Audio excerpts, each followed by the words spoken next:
بسم الله الرحمن الرحيم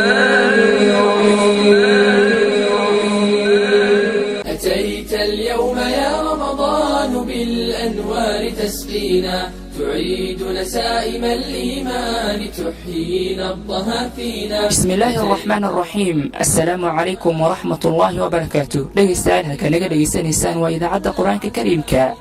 iminkana ku soo dhawaada barnaamijkeena Staftoonag. barnaamijkan waxaan ku soo gudbinaa su'aalo quseeya soonka iyo ahkaamtiisa intaan ku guda jirno bisha Ramadaan. فيض من الذكر وبعلمه أفهامنا تدري بسؤاله فيض من الذكر وبعلمه أفهامنا تدري فاستفته فالغيب منبجس. dhegeystayaal mar labaad ku soo dhawaada barnaamijkeena Staftoonag. barnaamijka waxaa la diyaaraa halkaan ugu soo gudbin doona fadiilatu Sheekh Maxamed Sheekh Cumar Dirir xafidahullah. ورثوا الكتاب بهم بان الهدى نورا وطابا سل العلماء من ورثوا الكتاب بهم بان الهدى نورا وطابا وفقه الدين منهم نرتجي ونستفتي فيهدون الصواب. su-aasha ugu horraysa gabadhani waxay leedahay sheekh hooyaday oo muddo 2 sana u jiiftay xanuun jidhka ah hadda salladan welina aan kici karin raashin ma ka bixin karnaa 2 sano ee hore ee aanay soominna sidoo kale maxaa la yeelayaa su-aasha labaad qofka soo qoray waxa uu leeyahay ayeeyday oo ku nool dalka Mareykanka ayaa xanuunsanaysa mana soomi karto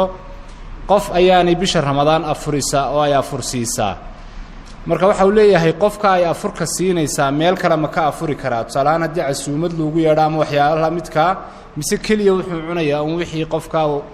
ay miskiin waxa weeye afurinaya uu siinayo su-aasha saddexaad waxa uu leeyahay sheekh bishan inta badan waxaanu bixinaa sakada kolkaas sheekh qofku marka uu sakada bixinayo amaahdii ka maqnayd ee laga quustay ma u niyoon karaa sako oo ma ka ansaxaysa ayuu leeyahay su-aasha afraad waxa uu leeyahay sheekh haddii aan isweydiiyo sidee ayuu ilaahay wax u cadaabayaa sidee ayuu wax u janaynayaa dhimashada maxaa ka dambeeya su-aalo noocaasa haddii aan maskaxdeeda ku furo ma shirkiba soonkaygiisa wax ma yeelayaa su-aasha ugu dambaysa qaybtan waxa uu leeyahay qofka soo qoray sheekh waxa aan leeyahay xiiq waxaanaan isticmaalaa dawada naqaska ee afka laga qaato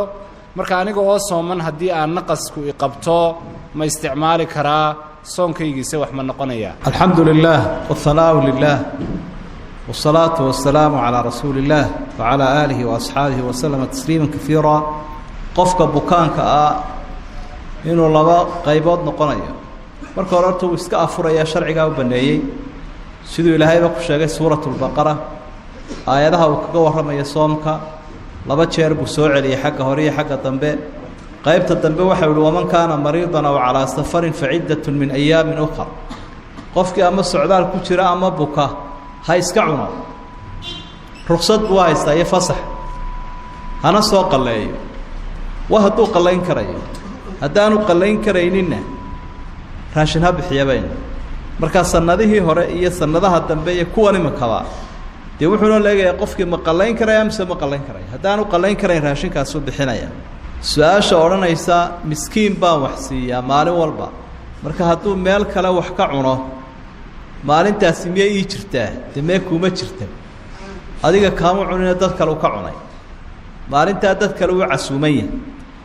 markaa hadduu isagu iska tago casuumad helay mid kale adigu casuum maalintaasi kuuma tirsana way calaa kulli xaal waxaana la doonayaa dee qof qurayna wixii la isugu geynine hadduu kani meelaysan yahay mid kaloon meelaysnayn in wax la siiyo waxaana lagu bixin karaa raashinka qoyaan iyo qallay labadaba lagu bixin karaa oo raashin la karsado bariis daqiiq sidii kiisa kaad fidriga oo kale kaana waa lagu bixin karaa 30 kiilo 25 kiilo gadbad intaba qofku ku bixin karaa sakada iyo deynta soo noqon weyday haddii deynta aad qofka aad ku leedahay aad sekada siinaysa sax maaha laakiin haddii uu yahay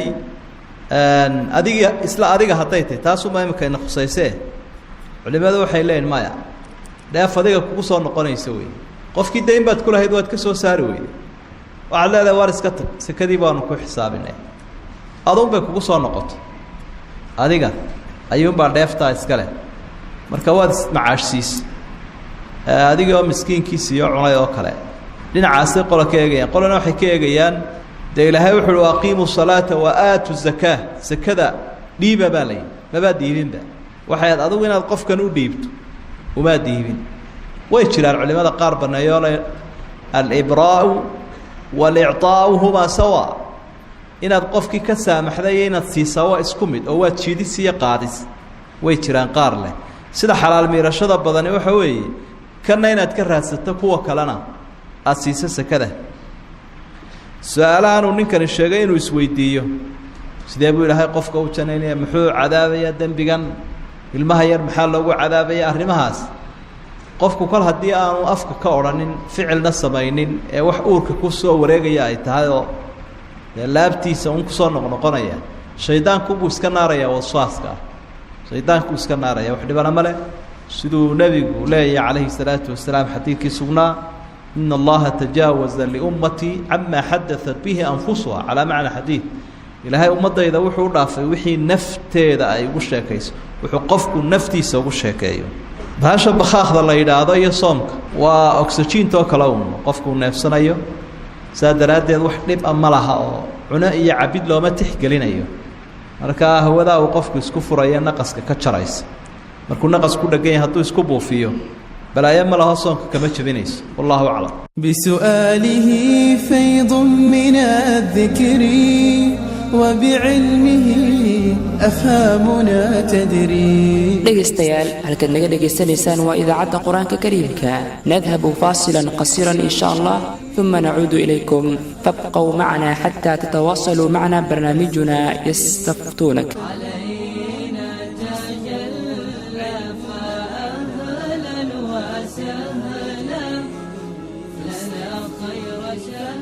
إذاعة القرآن الكريم أجمل رمضان.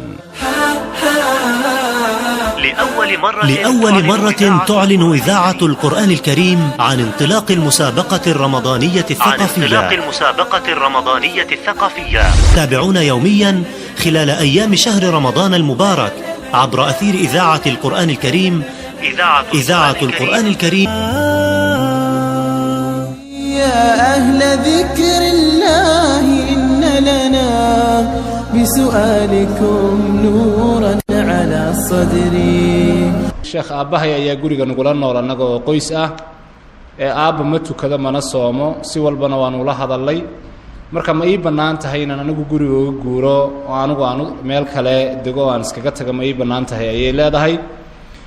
su-aasha labaad wiil ayaa soo qoray su-aashaas hore ayay runtii u dhowdahay waxa uu leeyahay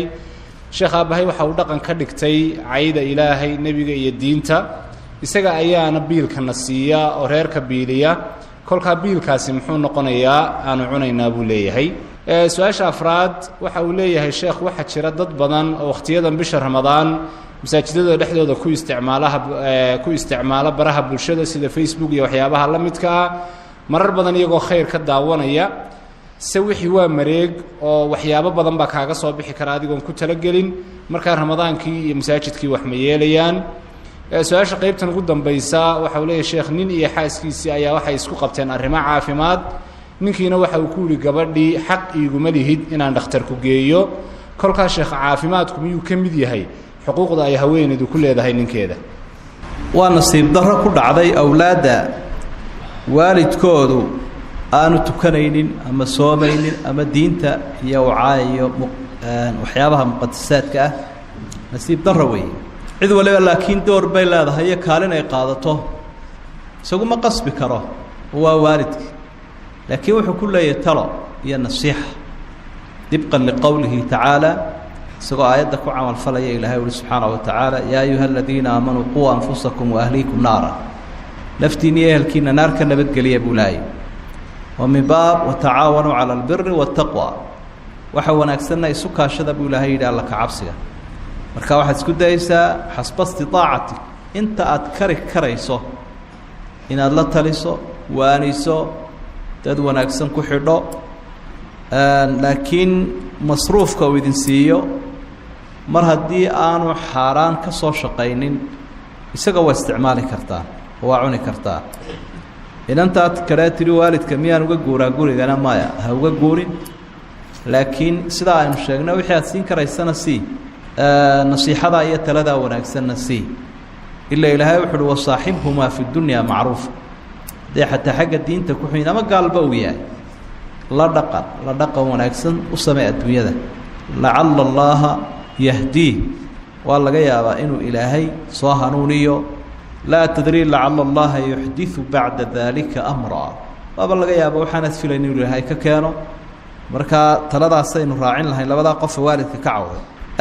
su-aasha kale ee odhanaysa facebooka iyo whatsappka iyo masjidka waxaa muhiimahun wixii xun inaanu qofku masjidka ku daawanin ama aanu ku baarhbaadhin wixii wanaagsan dee qofku ha ka faa'iidaysto haddii si kadisa waxumi uga soo horbaxana ha iska xidho dadkana yuu ka mashquulinin wax akhrisanaya ama tukanaya sanqadhiisa iyo muuqaalkiisa yuu ku mashquulinin laakiin maadaamuu yahay waxaan seef laba af leh dhinaca wanaagsan unu isticmaal su-aasha shanaad ee odhanaysa ooridu ninkeeda miyay xaq ugu leedahay inuu daaweeyo waa mas'alo khilaafiya bayna alfuqahaa culimmada qaarkood waxay leeyihin maya dharka dhuuniga guriga cunnada cabidda aaladaha isku nadiifinaysa waxaasay xaq ugu leedahay laakiin isdaaweynta maadaama qofkii doonaana uu isdaaweeyo qofkii doonaana xanuunkaba iska dugsado waajib uguma laha laakiin qayb ka mida fuqahada waxay leeyihiin maadaama ilaahay yihi wacaashiruuhunna bilmacruuf si wanaagsan ula dhaqma dee qofkii oo agtaada ka taahaya oo aad dhakhtarka geyn weyday wanaag kulamaa dhaqmin marka qowlkaa dambeaynu qaadanaynaaye wixii aan ka badbadis ahayn ee daruuri ah xaq bay ugu leedahay ooridu ninkeedu inuu ka daweeyo ka badbadiska waxaynu uga jeednaa iyadoo wax yar lagu daaweyn kara hadday tiraa dhakhtar heberun anigaygee mid qaaliyahoo taymistan ah 10 jeer labalaabmaya ama iyadoo gudaha lagu daaweyn kara iyo dhakhtarka agteeda hadday tiraa may inta hinaasto aniga mid dibaddaa baan rabaa oo $10,000 ah kan tag baa la leeyahay haddii kale halkaaga ka taa marka wixii aan dhib ahayn weeye qofka waa inaan la dhibin wixii xaq uu leeyna waa la siinaya isna waa inaanu ka badbadin wallahu aclam su-aashan gabadh ayaa soo qortay waxay leedahay sheekh waxaan dhigtaa qur-aanka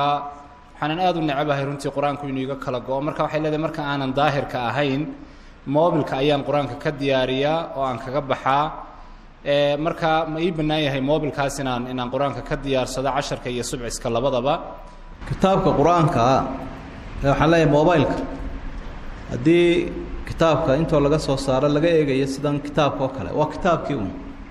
kitaabkii electroniga weeye saa daraaddeed waataynu ka soo jawaabnay su-aashii tan ka horreysay sidii kitaabku taabashadiisa iyo akhrintiisu ay kaaga xaaraan ahayd unbay la dhegaystayaal waxaynu soo gaarnay guntii iyo gunaanadkii barnaamijkeena istaftuunaka barnaamijka halkan waxaa noogu soo jeedinaya fadiilatu sheekh maxamed sheekh cumar dirir intayna kulmi doonno barnaamij caynkan oo kale waa bahdii IQK oo idin leh assalaamu calaykum waraxmat ullaahi wabarakaatu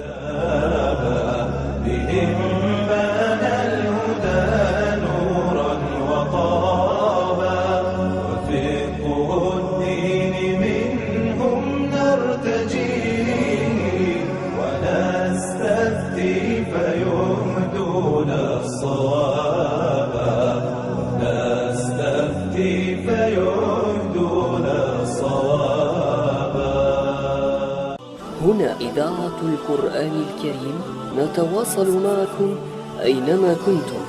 نغرس بذور السعادة لنجني ثمار العطاء نتواصل معكم في تفسير آيات القرآن الكريم ونحيا مع روائع التبيان